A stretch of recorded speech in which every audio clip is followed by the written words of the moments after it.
Hello champions, मैं हूं आपका दोस्त, आपका गाइड, आपका मेंटर सीए शंकर लखवानी। और आज मैं आप लोगों को 200% एश्योरेंस दे रहा हूं कि अगर आप लोगों ने वीडियो में कहीं एक एक बात को फॉलो कर लिया ना, तो आपका ऑडिट का डर 100% तरीके से चला जाएगा। एक एक पेन पॉइंट मैंने आपका पकड़ा है। आपको मार्क्स कहां नहीं आते, कैसे नहीं आते, मार्क्स खींच के अपन लोग लेकर आएंगे। इतनी बढ़िया वाली बातें डिस्कस करूंगा। ए टू जेड गाइडेंस आपको दूंगा सीए फाइनल ऑडिट की। वेरी डिटेल्ड और वेरी इन डेप्थ गाइडेंस मैं आप लोग को देने वाला हूं। वर्थ इन्वेस्टिंग योर टाइम वाला वीडियो है। हो सकता है कि वीडियो थोड़ा लंबा हो जाए, लेकिन आप 5-10 सेकंड स्किप मत करना। आपको जबरदस्त इंसाइट्स मिलेंगे, आपका दिमाग खुल जाएगा कि ऑडिट का पेपर कैसे बनाया जाता है और उसमें मार्क्स कैसे लाए जाते हैं। ऐसी बातें करूंगा जो कि आज तक किसी ने डिस्कस नहीं की होगी। आपने अगर इसको फॉलो कर लिया तो एम आप आसानी से कर सकते हो 70+ का। बीच में से वीडियो को स्किप मत करना। और मोस्ट प्रैक्टिकल गाइडेंस दे रहा हूं जो कि मैंने भी पर्सनली फॉलो की थी और मेरे भी बहुत अच्छे वाले मार्क्स आए थे। लेकिन वीडियो में आगे बढ़ने से पहले प्लीज वीडियो को लाइक कर देना, ताकि मैं मोटिवेटेड रह पाऊं आप लोगों को नवंबर 24 का एग्जाम क्लियर करवाने के लिए।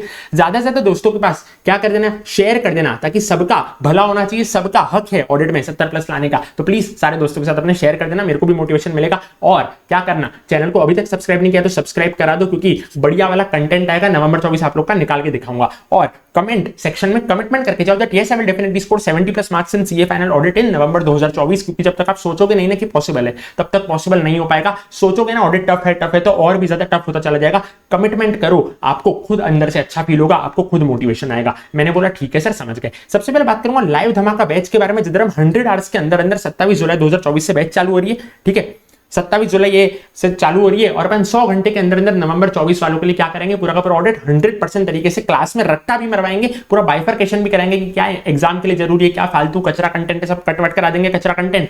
और क्या याद करना है, क्या छोड़ना है, क्या मेमोराइज करना है, सब करा देंगे। उसके बारे में बात करूंगा। फिर मैं आपको प्रैक्टिकल एग्जाम्पल बताऊंगा कि कट कैसे करना है आप लोगों को कचरा कंटेंट आईसीआई की मॉड्यूल में से। और उसके बाद मैं डिस्कस करूंगा वेरी डिटेल्ड और वेरी इन डेप्थ स्ट्रेटेजी। तो प्लीज वीडियो को लाइक नहीं किया तो फटाफट लाइक करके अटेंडेंस लगा दो और मेरे को मोटिवेट कर दो। सबसे पहले मैं बात करता हूं लाइव धमाका का बैच के बारे में, जो कि मैंने मोस्ट रीजनेबल प्राइस पे लॉन्च कर रहा हूं। सारे डिटेल्स आपको मैं भी देने वाला हूं। ठीक है, 27 जुलाई से बैच चालू होने वाली, जिधर अपन 100 आवर्स के अंदर अंदर पूरा का पूरा सीए फाइनल ऑडिट खत्म करेंगे। देखो सर, 100 आवर्स में बोल रहा हूं, लेकिन आप लोग एक बफर मान के चलना 10 आवर्स का, क्योंकि लाइव बैच में कभी कभी हो जाता है ऊपर नीचे। तो 10 आवर्स का एक बफर मान के चलना, 110 तक भी ये बैच जा सकती है। मैंने बोला ठीक है सर, समझ गए। उसके बाद यहाँ पे अपन 100% सिलेबस को समझने वाले हैं। ठीक है, उसके बाद मैं आपको क्लास में रट्टा मरवाऊंगा, एक एक चीज साथ में मिलकर अपन लोग मेहनत करेंगे, ताकि अपन लोग ऑडिट में बहुत बढ़िया वाले नंबर से पास हो पाए। ठीक है, topic based fun memory technique से मैं आप लोग को याद कराऊंगा, या कोई कोई जो चीजें हैं वो मैं आपको बिना मेमोरी टेक्निक्स के याद कराऊंगा, क्योंकि बहुत सारे मेमोरी टेक्निक्स फिर क्या होते हैं, दिमाग में मिक्स हो जाते हैं। मैंने बोला ठीक है सर, समझ गए।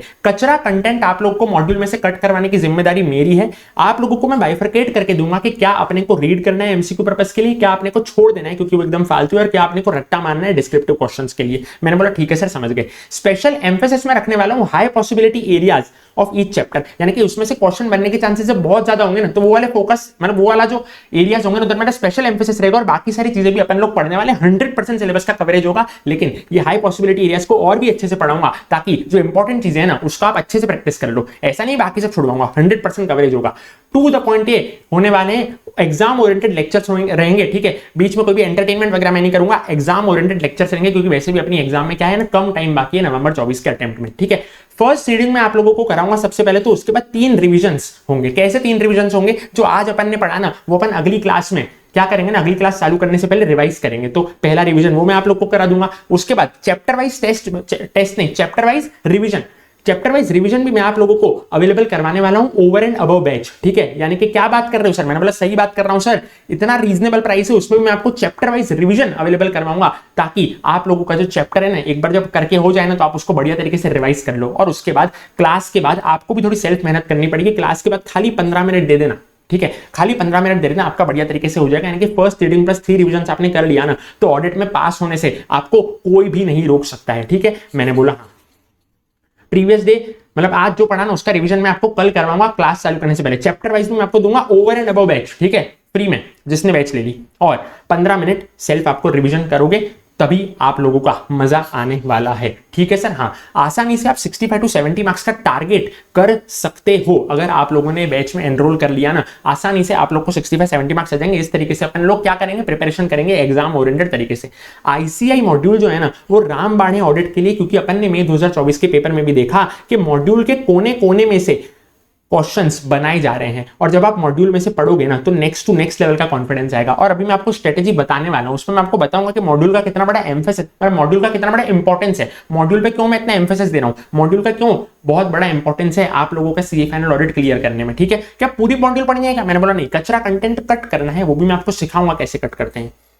You will be able to solve more than 70% of the MCQs without practicing for it। Module करने का सबसे बड़ा फायदा क्या है ना कि जो रिमोट एरिया से एमसीक्यू बनते हैं, मॉड्यूल के जो लाइंस होती है ना उसमें से एमसीक्यू बना के पूछता है आईसीआई, जो कि बाकी लोगों को नहीं आते, लेकिन वो आपको आएंगे क्योंकि आप लोगों ने मॉड्यूल फॉलो करी है। तो प्रैक्टिस करे बिना ही आप लोग एमसीक्यू का सोल्यूशन दे पाओगे। ऑब्वियसली बीओएस पोर्टल के एमसीक्यू भी मैं आपको यूट्यूब पे कवर करवाऊंगा सितंबर के महीने में, तो उसकी टेंशन मत लो कि मैं एमसीक्यू स्किप करवाऊंगा, लेकिन मॉड्यूल में से आप पढ़ोगे ना आपका खुद ही फायदा होगा, आपको एक नेक्स्ट टू नेक्स्ट लेवल का कॉन्फिडेंस आएगा। बीओएस पोर्टल के मैं यूट्यूब पे करवाऊंगा। ठीक है, मैंने बोला हाँ।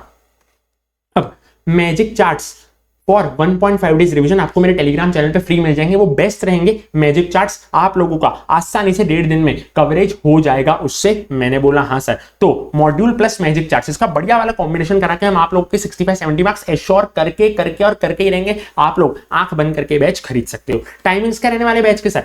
8 PM टू 10:30 PM जो है ये बैच के क्या रहने वाले हैं, टाइमिंग्स रहने वाले हैं। क्यों सर आपने रात का टाइमिंग रखा है? मैं आपका अनप्रोडक्टिव टाइम को यूटिलाइज कर सकता हूं। मॉर्निंग के टाइम पे मैं आप चाहूंगा कि आप लोग क्या करो, सेल्फ स्टडी करो। मॉर्निंग में आप फ्रेश माइंड से क्या करो, ऑडिट को रिवाइज करो, क्योंकि मॉर्निंग में आप पढ़ोगे ना सर चीजों को तो आपके परमानेंटली दिमाग में क्या हो जाती है, फिट हो जाती है। तो रात को अपने बैच लेंगे, और आर्टिकल चिप से जो बच्चे आएंगे उनको भी कोई टेंशन नहीं है, तो वो लोग भी ये बैच को आसानी से देख सकते हैं। ठीक है, अनप्रोडक्टिव टाइम को मैं यूटिलाइज करना चाहता हूं, मॉर्निंग के टाइम को मैं आपको खराब नहीं करना चाहता हूं। ठीक है, मैंने बोला हाँ। www.shankarlakhwani.com से आप ये बैच खरीद सकते हो, जिसका लिंक मैं डिस्क्रिप्शन में दे दूंगा। उधर स्टोर सेक्शन पे आपको ये बैच रीजनेबल प्राइस पे मिल जाएगा। ये मेरा व्हाट्सअप नंबर है, आप मेरे को इस पे व्हाट्सअप करके अपनी क्वेरीज पूछ सकते हो बैच रिलेटेड। ठीक है, मैंने बोला हाँ। फर्स्ट टाइमर भी ये बैच देख सकते हैं, रिपीटर्स भी ये बैच देख सकते हैं, कोई भी टेंशन नहीं। अपने जहां से भी पढ़ाओ डायरेक्ट बैच देखोगे आपको समझ में आ जाएगा। पहले कभी ऑडिट नहीं पढ़ाओ तो भी आप ये बैच देखोगे आपको समझ में आ जाएगा। प्राइस जो है 26 जुलाई तक रहेगा 3499 का, और 27 जुलाई से रहेगा 3899 का, जो कि एकदम ही most reasonable price in the market है। मैंने बोला ठीक है सर, समझ गए। अब मैं आता हूं इन डेप्थ और वेरी डिटेल्ड स्ट्रेटेजी पे, जिससे आप लोगों के ऑडिट में शॉर्ट 70+ मार्क्स क्या हो जाएंगे, एश्योर हो जाएंगे। लेकिन प्लीज वीडियो को लाइक कर देना अगर आपने अभी तक लाइक नहीं किया है तो। सबसे पहला सवाल जो कि बच्चों का होता है, मैंने टेलीग्राम पे कुछ क्वेरीज पूछी थी कि भैया क्या क्या दिक्कत है, तो बहुत सारी क्वेरीज मेरे को आई थी। अरे पूरी की पूरी पीडीएफ में उठा के क्या कर दूंगा, मेरे टेलीग्राम चैनल पे डाल दूंगा। CA Shankar Lakhwani Telegram channel का नाम है, ज्वाइन कर लेना, आपको बहुत ज्यादा फायदा है, क्योंकि मैं उधर से पूछता हूं कि आपको क्या क्या दिक्कतें आ रही है, ठीक है, ऑडिट में या कोई भी सब्जेक्ट में, और उस हिसाब से वीडियो में आप लोगों के लिए बनाता हूं, तो आप लोग की स्पेसिफिक क्वेरीज सॉल्व हो जाएगी अगर आप लोगों ने वो चैनल ज्वाइन कर लिया तो। ठीक है, मैंने बोला हाँ। सबसे पहले सवाल, What answer to write in which question? हमको पता ही नहीं चल रहा कि कौन से क्वेश्चन में कौन सा आंसर लिखें। सारे के सारे क्वेश्चंस हमको सेम लगते हैं और क्वेश्चंस देख के हमको कंफ्यूजन होता है। मैंने बोला सुनो मेरे प्यारे भाइयों बहनों, सिंपल सी बात है, सुनो। अगर पेपर आप लोग का टफ बना ना तो आईसीआई 40% क्वेश्चंस पूछते हैं मॉड्यूल के रिमोट एरियाज में से, जो कि नॉर्मली रेफरेंस बुक्स में कवर नहीं होते। 30% क्वेश्चंस पूछते हैं मॉड्यूल के कॉमन एरियाज में, जो कि सबको पता है कि ठीक है ये तो कॉमन क्वेश्चन है, ये तो आते ही रहते हैं।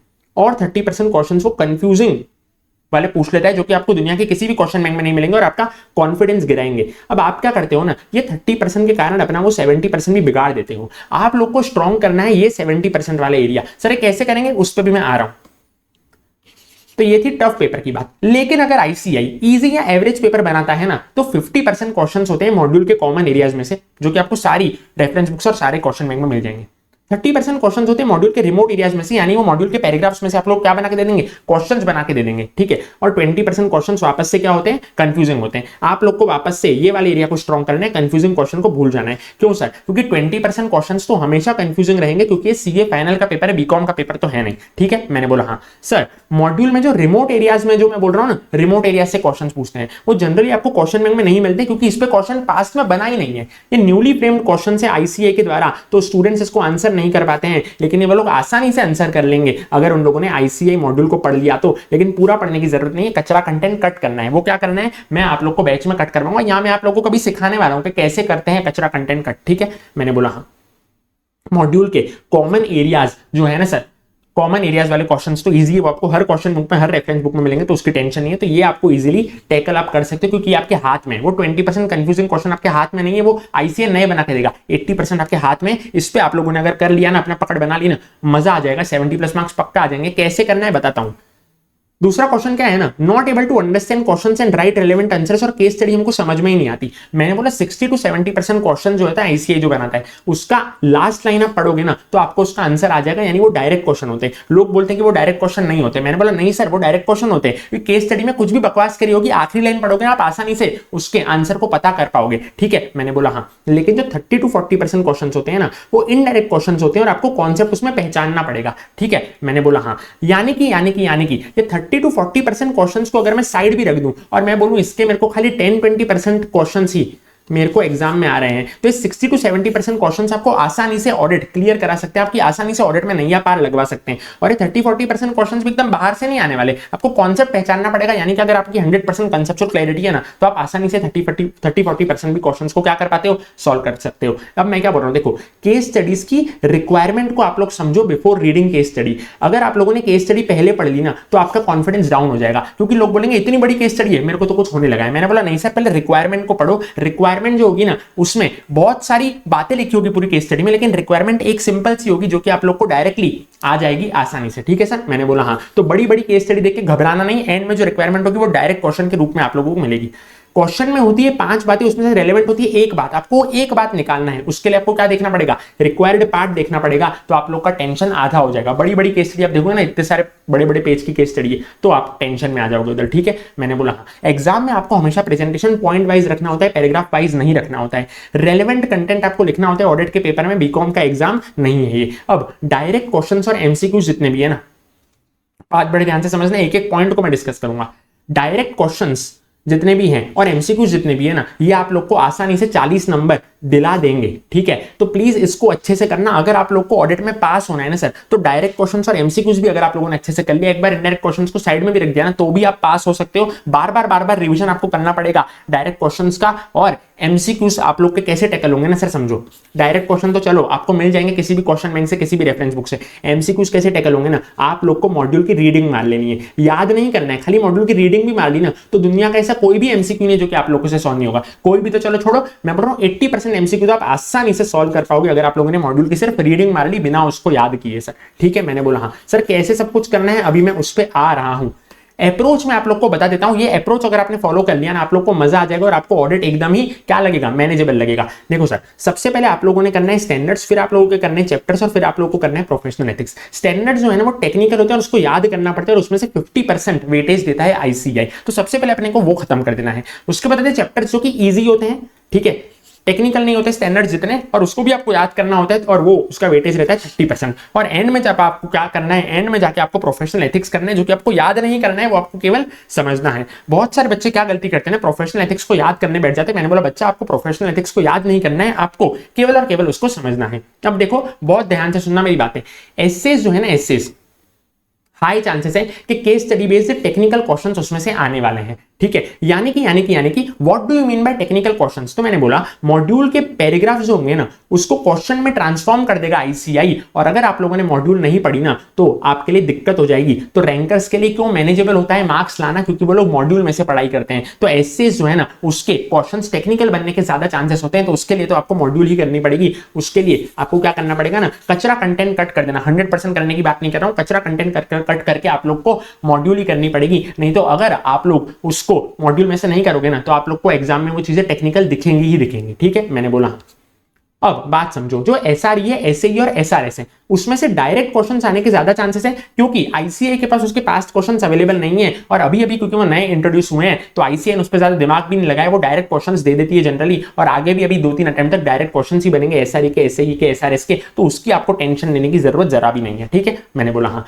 बिगेस्ट मिस्टेक बच्चे क्या करते हैं ना, एसे वाइज पढ़ते हैं कि चलो मैं ऑर्डर उठा रहा हूं ना तो ऐसे 200 पहले करूंगा, 210 पहले करूंगा। तो मैंने बोला अपनी फ्रेश एनर्जी वो लोग ऐसे 200 और 210 जैसे सी कैटेगरी एसेस पे वो लोग वेस्ट कर देते हैं। मैंने बोला ऐसा नहीं करना है, आपको चैप्टर वाइज पढ़ना है। जो मॉड्यूल में चैप्टर है ना उस हिसाब से आपको पढ़ना है कि मॉड्यूल का पहले चैप्टर 1 किया, फिर चैप्टर 2 किया, वो बेस्ट सीक्वेंस है आपके ऑडिट को खत्म करने का। तो पहले आपको स्टैंडर्ड्स करना है कि चैप्टर 1 to 11, फिर आपको चैप्टर्स करना है चैप्टर 12 से 18 और फिर एंड में प्रोफेशनल एथिक्स करना है चैप्टर नंबर 19। स्टैंडर्ड्स अगर आप लोगों ने बाद में उठाए ना तो आपका टेंशन नेक्स्ट लेवल चला जाएगा, इसलिए बोल रहा हूँ स्टैंडर्ड्स का जो टेंशन है ना उसको अभी खत्म कर दो। 50 मार्क्स तो आपके आसानी से सिक्योर हो जाएंगे 100 में से। अब चैप्टर्स बाद में क्योंकि वो ईजी है याद हो जाएंगे, लेकिन उसको छोड़ना मत, क्योंकि चैप्टर्स की इज्जत करो, वही आपको पास कराएंगे। क्योंकि चैप्टर में जो होते हैं ना बहुत ज्यादा डायरेक्ट क्वेश्चंस आईसीए उसमें से पूछते हैं और आपको आसानी से जो है मार्क्स बहुत आसानी से आप स्कोर कर सकते हो चैप्टर्स में एज कंपेयर टू एसएस। तो उसको छोड़ना मत, स्टैंडर्ड्स के बाद में करना लेकिन उसको छोड़ना मत। और प्रोफेशनल एथिक्स अपने को खाली समझना है, उसको अपन लास्ट में ही करेंगे। मैंने बोला ठीक है।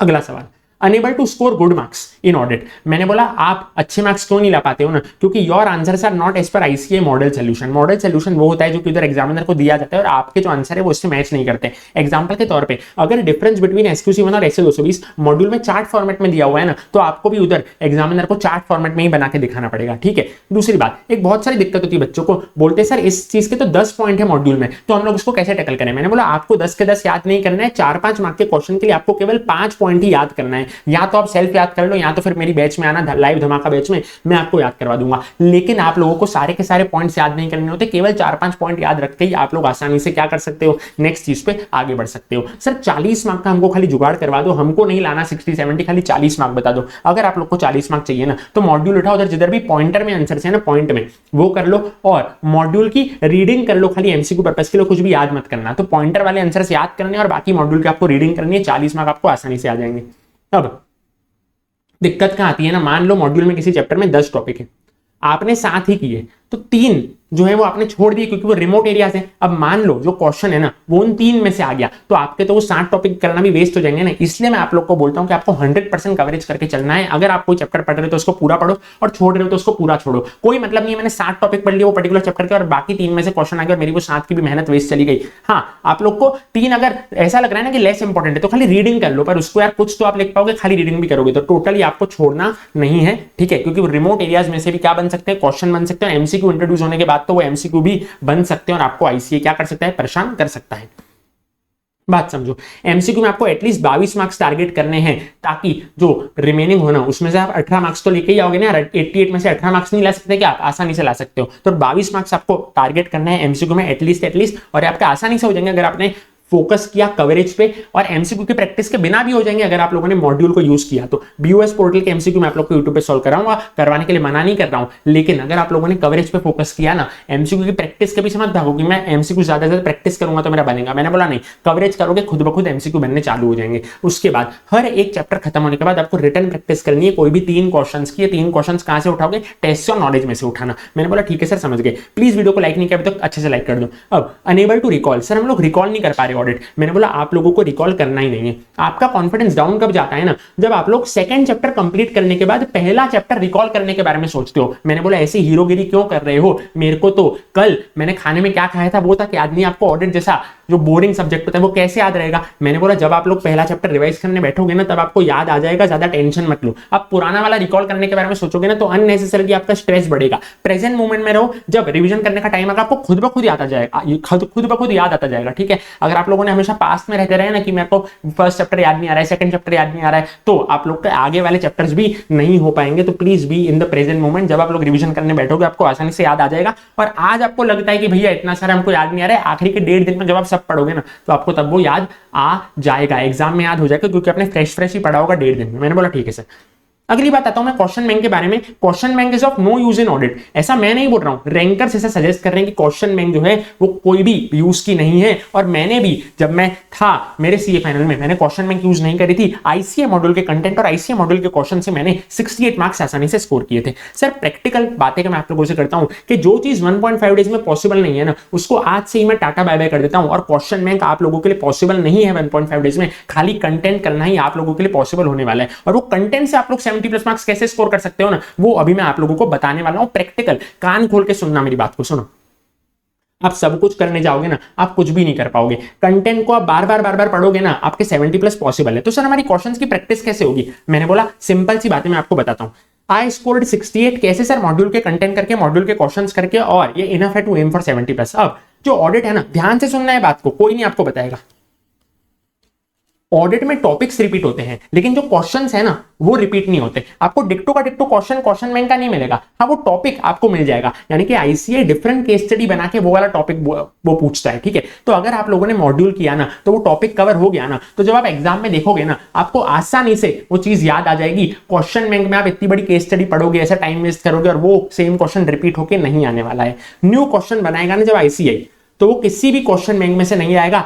टेंशन मत लो, टेंशन मत लो कि मेरे को एग्जाम में वो नहीं आएगा। क्यों? क्योंकि वो क्वेश्चन जब आएगा ना तो वो फिजिक्स, केमिस्ट्री, मैथमेटिक्स, बायोलॉजी में से नहीं आने वाला, वो आने वाले ऑडिट में से और आप आसानी से उसको सॉल्व कर पाओगे। और जहां तक बात रही क्वेश्चंस के प्रैक्टिस की, तो मॉड्यूल में इनफ क्वेश्चंस है। Integrated case scenario, test your understanding, test your knowledge, वो भी अगर आप 1.5 दिन में करके बता दो ना तो आप मेरे को बता देना। आप सोचते हो आज की मैं सब कुछ करने जाऊंगा और 1.5 दिन में फिर क्या होता है ना, आप क्वेश्चन बैंक करने जाते हो तो आपके कुछ चैप्टर छूट जाते हैं। तो ये सिनेरियो अपने को नहीं चाहिए कि अपन के क्वेश्चन बैंक के चक्कर में कुछ चैप्टर छूट जाए। अपने को मॉड्यूल के कंटेंट पे फोकस करना है, आसानी से 70+ आ जाएंगे। ट्रस्ट में, मैं आप लोग को लाके दूंगा। प्रोनाउंसमेंट्स भी टोटल वेस्ट ऑफ टाइम है। जो चीज 1.5 दिन में पॉसिबल नहीं है उसको आज भी देखना मूर्खता रहेगी। मैंने बोला ठीक है सर, समझ गए। हाउ टू सॉल्व क्वेश्चंस, देखो सर आप लोगों को क्या करना है ना, काटते जाओ easy questions and don't refer them again. यही एकमात्र तरीका है ऑडिट में 70+ लाने का। यानी कि देखो सर, अगर आप लोगों ने ऐसा नहीं किया ना तो रिवीजन का कोई मतलब नहीं रहेगा। मैं आप लोग को एक एग्जांपल देता हूं सर। रिपोर्टिंग वाला एक क्वेश्चन है ग्रुप ऑडिट के केस में, वो टेस्ट और नॉलेज में है। तो आपको पता है ना कि अभी अभी मैं मॉड्यूल के कंटेंट में से पढ़ के आया हूं, तो आप लोग को क्वेश्चन का आंसर देखना ही नहीं, उसको एकदम ही काट देना और आज नहीं पढ़ना है और रिवीजन के टाइम पे भी नहीं पढ़ना है। क्यों? क्योंकि वो चीज कंटेंट में कवर हो रही है। तो जो चीज कंटेंट में कवर हो रही है ना, फिर उसको क्वेश्चन के टाइम पे मत देखना है, वो क्वेश्चन ही काट देना है। आपको क्या करना है ना, मॉड्यूल के खाली यूनिक क्वेश्चंस को सॉल्व करना है, डायरेक्ट क्वेश्चंस को सॉल्व नहीं करना है, ठीक है सर। क्यों? क्योंकि डायरेक्ट क्वेश्चंस किधर टैकल हो रहे हैं, अपने कंटेंट में टैकल हो रहे हैं। तो रिपीटेशन नहीं करना है चीज का, नहीं तो फिर 1.5 दिन में आपका 100% सिलेबस कवर नहीं हो पाएगा, ठीक है सर। मैंने बोला हाँ। प्लीज वीडियो को लाइक कर देना अगर अभी तक नहीं किया है तो। और बहुत जरूरी बात मैं आपको बोलने वाला हूं,